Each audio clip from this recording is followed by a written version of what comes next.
pala guys, nakikita nyo yung aking basil. Ayan, ano, marami na siyang seeds. Ayan, oh.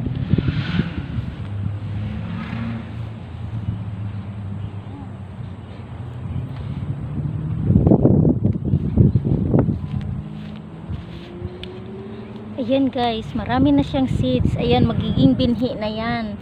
So, ipapadry ko yan. Tapos, tatago ko yan. Ayan. Para meron na naman akong binhi next time. Ayan. Tingnan nyo naman. Ayan. Tapos, ito naman, yung ating, ano guys, cucumber. May bunga na siya. Ayan, oh. Kaya lang, medyo, ano yung bunga niya ngayon. Hindi ko alam, baka dahil sa ulan. Ayan. So, tapos, ito naman yung ating ano dyan, meron tayong baby broccoli dyan, capsicum to. Tapos yung aking ano, beans. Ayan, oh, nagkalap na yung beans ko guys.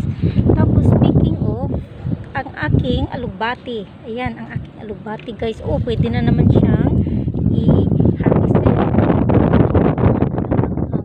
Ito naman, oh, may bunga din, oh. Aking ano, cucumber. Tapos yung aking okra. Ready na naman siya guys. May harvestin na naman ako na okra. Ayan, oh.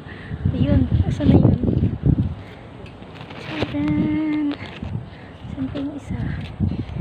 Yan. Ayan guys. Nakikita nyo ba? Grabe yung hangin. Yung aking tripod ay matutumba. So nilagyan ko siya ng pampabigat sa gilid. So haharvestin natin yung ating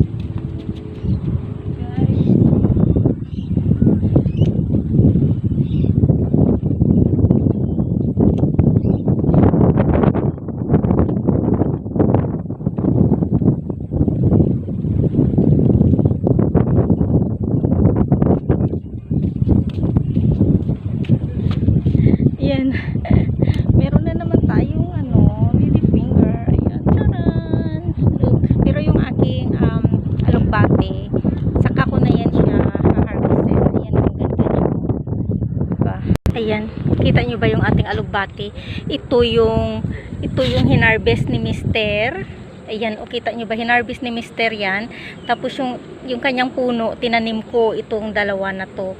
So tuwang-tuwa siya dahil sabi ko yung cutting niya na tinanim ko ay nabuhay. So tuwang-tuwa ang aking asawa. At saka meron na naman tayo, oh.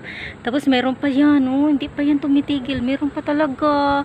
Yun lang.